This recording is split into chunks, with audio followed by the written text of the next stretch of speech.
Oi, eu sou o Cypher e antes de começar esse vídeo eu queria agradecer a todos os meus queridos 200 inscritos e contando até agora. Muito obrigado pelo seu apoio e por assistirem os meus vídeos. Vocês não têm noção do quanto isso é importante pra mim. Eu falo mais sobre isso no fim do vídeo. Bom, a comunidade de Rasbin Hotel continua crescendo e marcando sua presença na internet a cada dia que passa.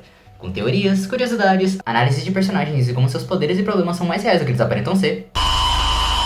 E com a informação de que finalmente Hello vai voltar a soltar episódios, uma nova leva de atenção tá vindo pros trabalhos da Viviane. O que obviamente faz com que a comunidade entre em um novo pique pra produzir conteúdo e falar sobre o seriado. Então, como cada personagem tem sua fandom própria, com uma parcela bem apaixonada ao ponto de ser até idolatria e eu ficar meio preocupado com a saúde mental deles, independente do quão problemáticos, assexuais ou românticos o personagem possa ser, eu decidi vir hoje e dar uma olhada nesse assunto tão estranho que é a paixão da fandom pelos personagens de Rasbin. Esse vídeo é pra todos os fanboys e fangirls que querem se casar com personagens fictícios.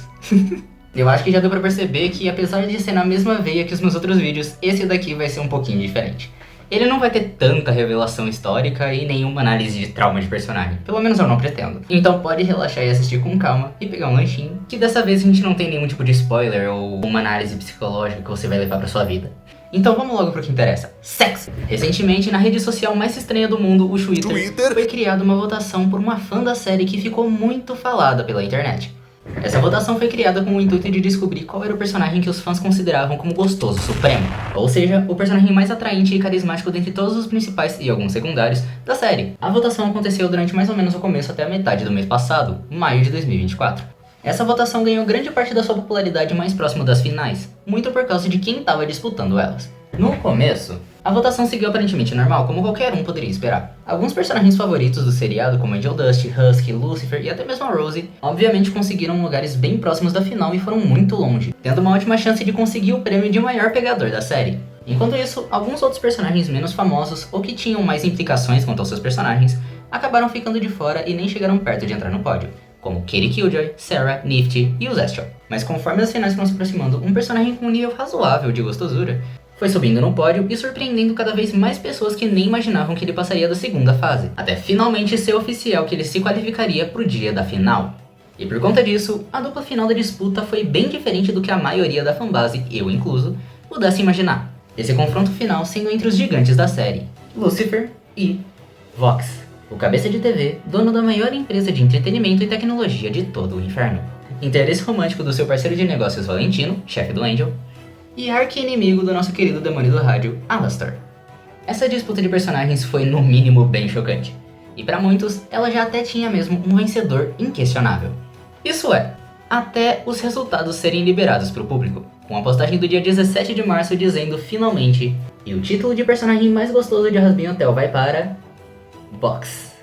E mesmo que tenha sido por uma janela bem curta de tempo, essa simples postagem explodiu pela internet e levou à criação de várias fanarts de comemoração, vídeos no TikTok falando a respeito, postagens no Reddit e, como já era de se esperar da internet, brigas. Centenas de pessoas comentando por toda a internet em qualquer lugar que elas podiam, falando sobre esse resultado totalmente inesperado. Como caralhos esse maluco de cara plana conseguiu ganhar do meu papai patinho.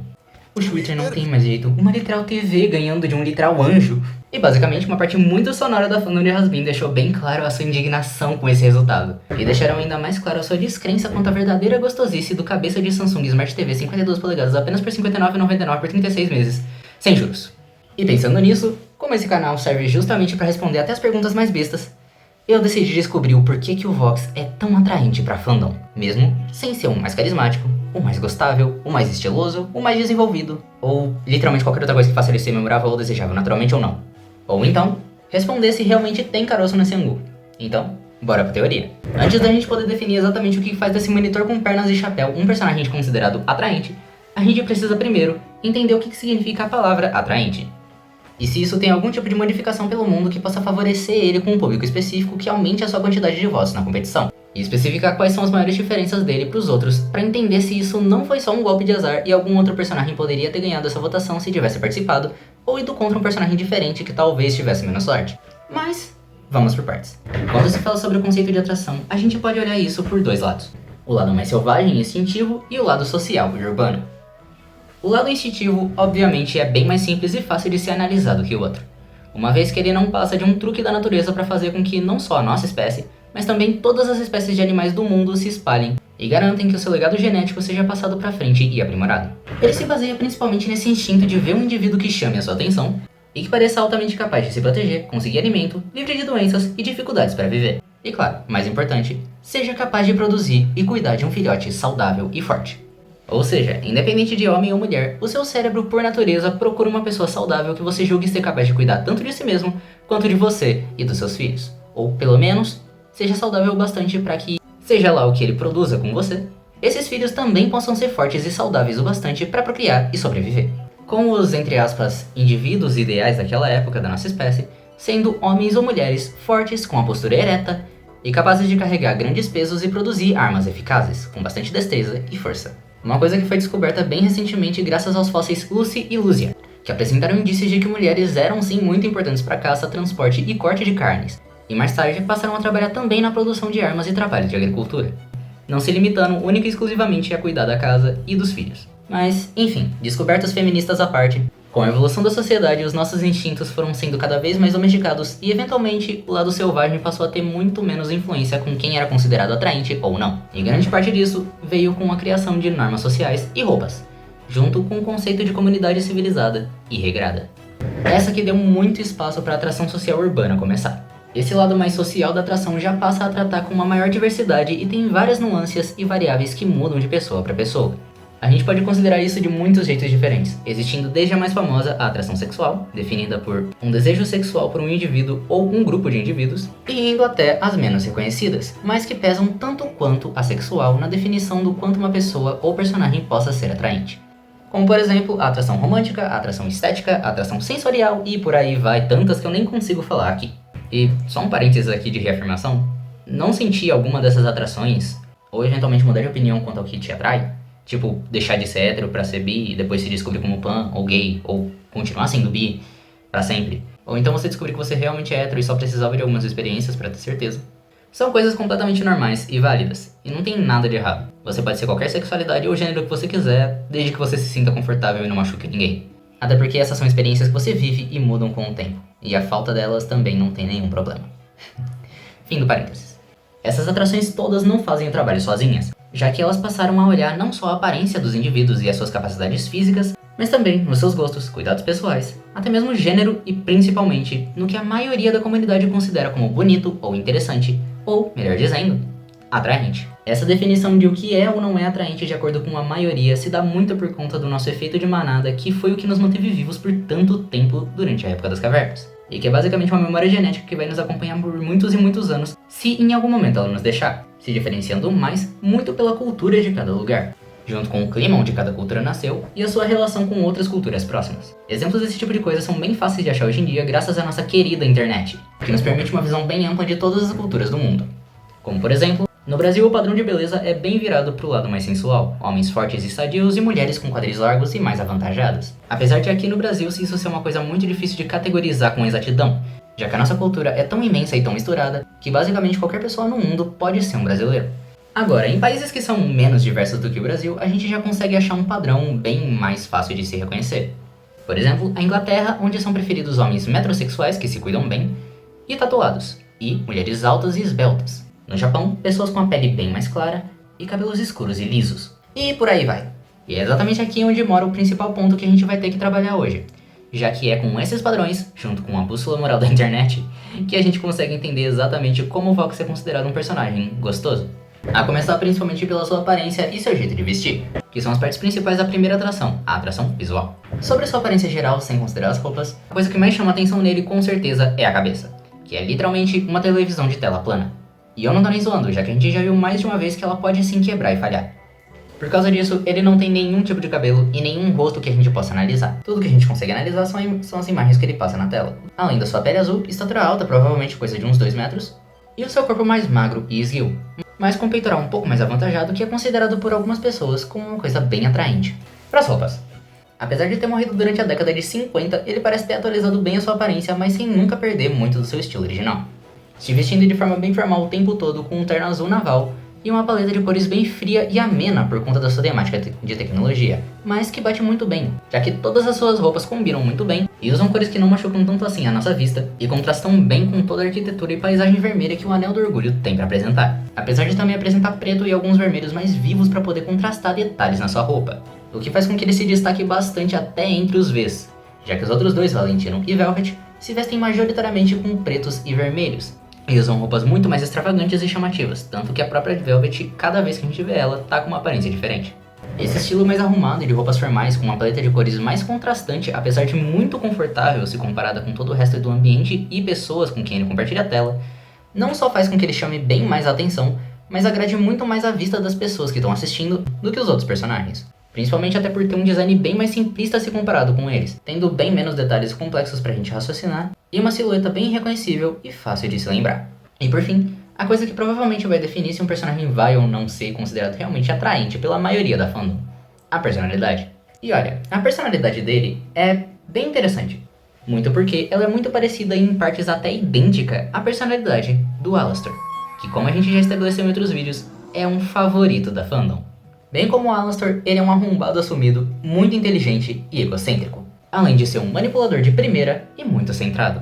E principalmente é um apresentador de mão cheia, habilidoso bastante para poder apresentar basicamente o que ele quiser a qualquer momento, como a gente vê durante o clipe de State Gone. E não só isso, mas também inteligente bastante para pensar em segundos exatamente o que dizer para a câmera para não perder compradores, aumentar sua publicidade e principalmente vender um novo serviço criado a 36 segundos. Para vender praticamente o que ele quiser e lidar com qualquer um a qualquer momento para conseguir o que ele quer. E por incrível que pareça, esse estilo de personalidade inteligente, sem remorsos, carismático e manipulador é um poço de atração para a internet. Especialmente porque ele é um dos personagens que dá pra dizer que, tecnicamente, nunca fez nada de errado em tela. Afinal, ele nunca fez nada diretamente errado. Quando o Valentino descobre que o Angel tá no hotel e decide visitar ele, o Fox impede. Quando o Alastor volta, ele simplesmente toma o controle de todos os canais de TV para poder mostrar o seu domínio pela mídia. E quando o Alastor, de novo, aparece na TV para lutar contra o Adão, ele não interfere, ele só fica lá assistindo e comemorando que o Alastor tá perdendo. Em nenhum momento a gente vê ele diretamente fazendo alguma coisa ruim ou que prejudique outros personagens. O que deixa ele com um ar de bad boy, mas sem a parte de ser bad. O que traz mais gente ainda pro lado do Vox e faz dele um personagem muito apaixonante para uma porção gigantesca da fandom. Mas eu admito que eu acho que eu exagerei um pouquinho nessa última frase, porque o que realmente, de uma vez por todas, pode explicar a razão dele ter ganhado essa votação é simplesmente o perfil de quem fez ela. Quando você entra nesse perfil do Twitter e decide dar uma scrollada pra ver o que ela já postou, você pode perceber com muita facilidade uma coisa bem curiosa. Esse usuário, seja quem seja, faz parte do fandom diretamente apaixonado pelo Vox. Postagens idolatrando cabeça de TV, fotos de encontros com um computador que tem a imagem do rosto do demônio da televisão, e um amor obviamente bem enviesado e explícito pelo V da TV.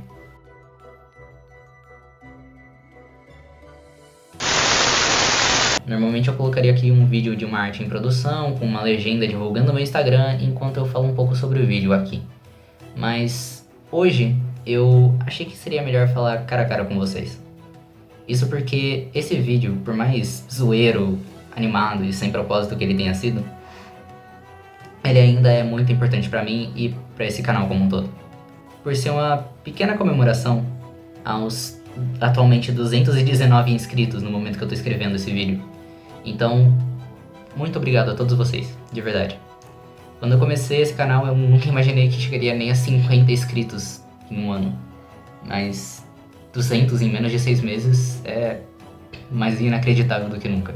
Foi realmente uma conquista extraordinária que eu jamais conseguiria fazer sem vocês. Eu sei que comparado a tantas outras pessoas e gigantes que tem nesse site, eu ainda tenho um canal minúsculo e quase imperceptível. Mas só de saber que tanta gente assim entrou nesse canal, viu um vídeo, viu as minhas ideias mirabolantes e as curiosidades que eu decidi falar, e pensou, ei, esse cara é bem legal, acho que eu vou me inscrever pra ver se ele vai postar alguma coisa interessante no futuro. É uma sensação simplesmente indescritível, e eu só tenho a agradecer por cada like, cada visualização, cada compartilhamento ou simplesmente cada sorriso que você possa ter dado durante os meus vídeos. E eu espero que você também tenha gostado de ver essas maluquices que eu digo, de aprender uma coisa ou outra com séries sobre demônios, com Homem-Aranha e esses assuntos que eu decido falar. É muito legal saber que esse meu intuito de falar sobre assuntos que todo mundo gosta e falar sobre ciência ao mesmo tempo, falar sobre curiosidades, tá ganhando um nível de popularidade e que eu tenho pessoas tão legais e tão boas assistindo meus vídeos. Saber que tem gente tão teorista quanto eu que gosta de ficar analisando cada mínimo detalhe e pensar nas ideias mais malucas, independente se elas são possíveis ou não, mas porque fica legal e daria uma boa história. É muito legal ver isso acontecendo e é principalmente realizante ver tudo isso. Eu espero que vocês continuem me acompanhando e que eu possa continuar acompanhando vocês nessa jornada e que eu possa continuar postando vídeos novos e teorias e novas análises pra vocês. E que vocês continuem gostando e continuem assistindo. De novo, muito obrigado por cada um de vocês. Vocês são incríveis. Mas, e você? Concorda com a votação ou acha que algum outro personagem merece esse título de gostosão de Rasbin? Você tem algum personagem queridinho também? E faria uma votação só pra colocar ele no primeiro lugar? Se achou interessante esse assunto e queria ver mais sobre, ou pensou em alguma coisa interessante e queria que eu falasse sobre aqui? Comenta aí. As suas ideias são sempre muito interessantes de se ver e comentários são realmente bons pro algoritmo. Mas enquanto isso, não se esquece de dar like, se inscreve e ativar o sininho, é sério. E dá uma olhada nos outros vídeos do canal. Eu espero que eu possa te ver de novo logo. Tchau!